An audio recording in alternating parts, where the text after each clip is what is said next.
you can just watch that clock. It'll continue to tick, tick, tick because there won't be many incompletions coming, at least when West Chicago's on the field. Here, the give to Doyle inside. He's got room, busts through the secondary and into the end zone.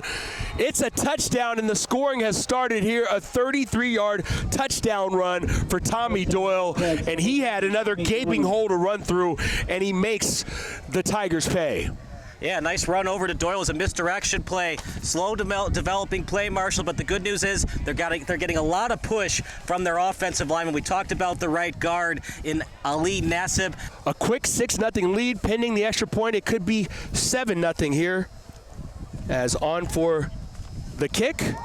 And that is no good, coming up just short on the kick there. Yep, David Weber with the missed kick. That makes it 6-0. We're going to take a quick break. You're watching the Wildcats against the Tigers here on SBS, the broadcasting network for everyone. Back to receive is Tommy Doyle. And here's the kick. It was the snap was a little bit high, but it's up and loose. Calling for the fair catch is Doyle. He muffs it, looking for it and recovering it. That is recovered by Elmwood Park. So what amounts to a long completion on a muffed punt by Tommy Doyle, recovered by Elmwood Park. So they're going to stop the clock at they're going to stop at 8:08. Recovered by Elmwood Park. Look, if your offense can't do it, your special teams and your defense got to make a play. Nice job by the special teams unit. Let's see what they can do here on offense to make up and pick up their special teams unit here. And now looking to the sideline to get the call in. There was the hard count by Fritz. The other thing, too, is, Marshall, you don't have to call the timeout. You don't have to do what Eberflus did. A little trickery right here. That might be enough, but no brought down as Solis as he was trying to stretch it out. But that was snuffed out quickly by West Chicago, and Roman Zalato came up from the linebacker spot. It was a gain, but not enough for the first down. It will be a turnover on downs as West Chicago will take over at their own 43-yard line. Yeah. I like the trickeration, though. At least spice it up a little bit. Yeah, they run Wildcat, and at the same time, Marshall, it's kind of like a pseudo-quarterback keeper. Under 4 minutes to play as the clock continues to run. A 6-0 lead here for West Chicago. They've had one possession. They got into the end zone on that before a missed extra point. And now, once again, Naranjo, the fake, and it's more Robert Lee. Bring it to the outside. No one's going to catch him. It is a touchdown, 34 yards this time on the carry for Robert Lee, straight up the gut. And that time he was pretty much untouched. Guys saw him, but they just saw him running by. The second touchdown of the night for the Wildcats. They're up 12-0, and let's see if they go for two or go for another extra point attempt. So again, West Chicago picking up where they have left off all season, and that is run, run, and then more run. Back again for another extra point attempt. This one's faked. Tommy Doyle to the outside, a sprint, and he will duck in and get in for the 2-point conversion. It's good. It's a 14-0 lead for West Chicago with 3:24 to play in the first quarter. We'll take a timeout. You're watching SBS, a broadcasting network for everyone.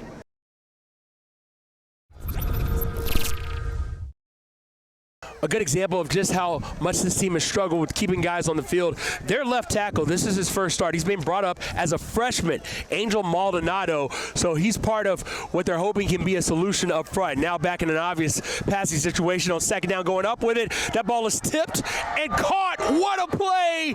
Brought down beautifully by Joshua Jeters, tipped by a defender, but he was able to concentrate, bring it in, and that is the chunk play we've been talking about, Kyle. Look, they attack the secondary. Here it is on replay. Clean pocket. He goes downfield, up in the air, and then just somehow got it. Nice job by our videographer, Kevin Macy. But, yeah, they try to get it to Jeters. He gets the catch.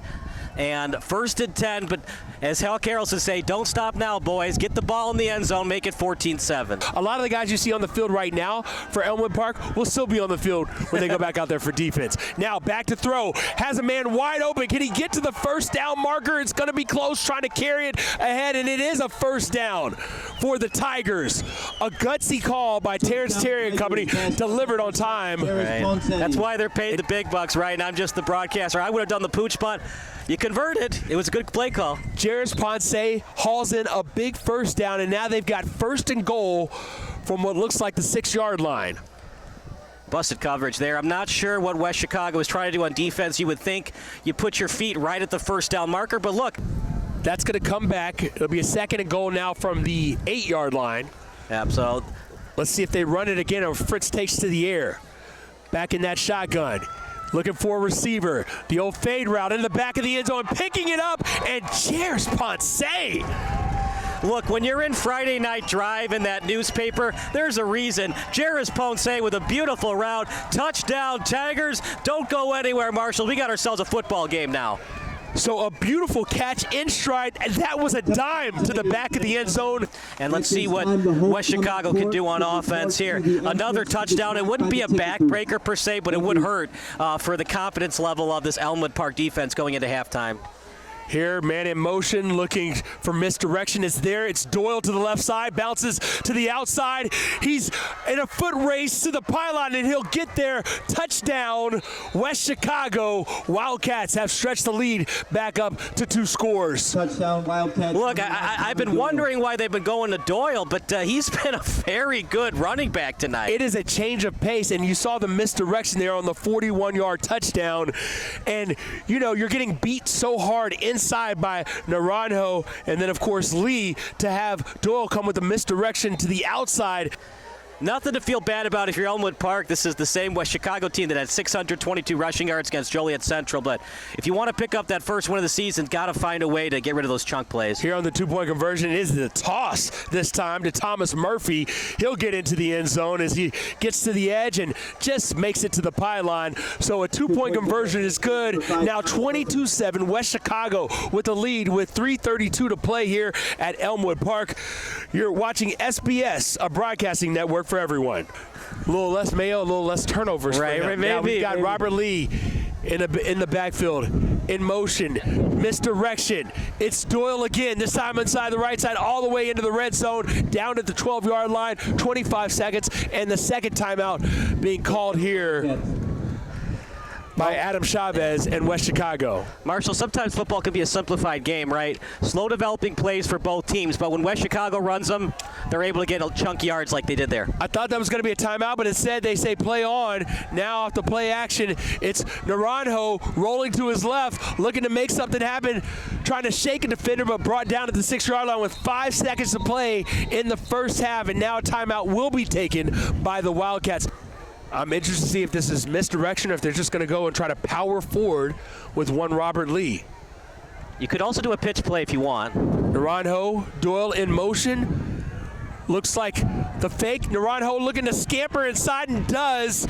Untouched. Just a nice job of running off the fake handoff. Naranjo gets into the end zone. It is a touchdown for West Chicago as they stretch the lead on the final play of the half to 28-7 with the extra point pending. You know, we talk about backbreakers. That was one. Last play of the half, all you had to do was keep him out of the end zone, and you could. Not only could you not keep him out of the end zone, it wasn't a pitch play or something tricky. It was just a quarterback keeper. Yeah, the bootleg there into the off tackle, able to score now on the 2-point conversion. It is more power and bringing down Robert Lee impressively that time is Elmwood Park. Partner, it's probably 4-down territory. You got to get 6. The 3 points no longer helps. Oh, it's been 4-down territories that we've seen here in the first half, and we'll see if they can have more success in maybe staying out of the 3rd and the 4th and long. That will be key to them cutting this lead in half. Right now, 28-7 as kickoff. That's a quick punt and picked up and headed down the sideline. One man, the kicker to beat. It's a foot race to the end zone, trying to high step it, and finally pulled down inside the 15-yard line there on the big return for Josh Jeters. And Josh Jeters gets the big return on the short pooch kick there. I was very surprised that they didn't try to kick it deep, or maybe that was just a bad kick. Yeah, surprising, too. Remember, they got called for illegal procedure earlier in the game when they kicked it out of bounds. That kick, if he hadn't touched it, that also would have gone out of bounds. He did return at the 35, so it would have been the same field position if he hadn't returned it. And now Fritz will be looking at a 3rd and 8 as they'll be backed up to the 10-yard line. So Fritz now out of that shotgun again, empty backfield, dropping back, looking for a pass into the back of the end zone, and coming down with it for the catch is Josh Sheeters. He starts the possession with a big kick return. He ends it with a touchdown. And Elmwood Park back into the end zone, a chance to make it a 28-14 ball game. You know what? You might go for two. We got an injury on the pylon here for West Chicago. You hate to see it. Double whammy against West Chicago. They give up the touchdown, and it's one of their cornerbacks that's hurt on the play. It's Isaiah Sylvester who's down. Carter Naranjo, he's got Robert Lee in the backfield.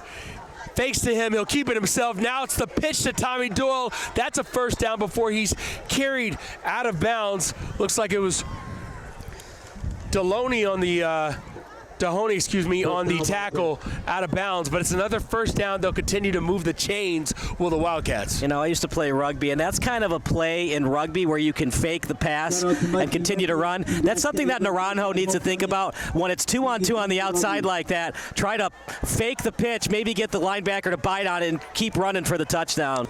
They've been quickly giving the ball to their running backs, whether it's Doyle, whether it's a keeper for Naranjo. Again, this time fakes the handoff to the outside. He's got the pitch if he wants it, but he powers his way into the end zone, running over a defender to get there. It's a touchdown for West Chicago. They have stretched the lead back out to 3 touchdowns in this contest. What a move there on the finish. Watch Naranjo as he just powers over the would-be tackler. Trying to see who that was. Watch it one more time. It was a heck of a play, that's for sure. I believe that was Dahoney. So you watch it one more time. Snap out to the outside. It was Dahoney. And Dahoney came to get the angle, but he just didn't have the momentum. He tried to stop. That's no way to go at a guy like Naranjo who's coming full steam on the outside. Another touchdown run. Might be the dagger. I don't know if Elmwood Park has enough personnel. As they go for 2, this time it's the pitch, it's outside, and that is Thomas Murphy punching it in for the 2-point conversion. We saw Naranjo that went right past Dahoney. When you're at a standstill trying to tackle these ball carriers, it's almost impossible to do. This time he's got a man in motion, gives it to Lee. He's got daylight up the corner. He's not going to be stopped. Another touchdown for West Chicago. Robert Lee punches it in from 14 yards out to make it a 42-14 ball game. And now looks like they'll go for 2 yet again. You know, I'm surprised by that, Marshall. You'd like to get some confidence in your kicking game for next week, but they're going to go for 2. Here, it's the pitch out and finding daylight and getting into the end zone on that play, West Chicago. With 5 seconds left on the clock, with the ball at the 5-yard line, West Chicago opted not to kick. They went for it. Naranjo scored, and it's been all Wildcats ever since. And now Robert Lee trying to put the exclamation point on this 30-point lead. He'll get it, he'll carry it, he'll walk into the end zone. Another touchdown for Robert Lee and West Chicago. They put up a 50 spot here on Elmwood Park's homecoming. It's now 50-14. Put up a 50 burger on them. Can't win many games when you give up 50 points. And I think they figured out the offense. Now they got to figure out the defense. Yeah, a lot of teams will be figuring out this West Chicago offense because, as you said, if you can't stop the run, they're not even thinking about pass. Unless they have to. Unless they have to. And rarely do they have to, as they are comfortable running on any down and distance situation. And now on the 2-point conversion, Easy does it. A quick touchdown keeper for Lucas Sweet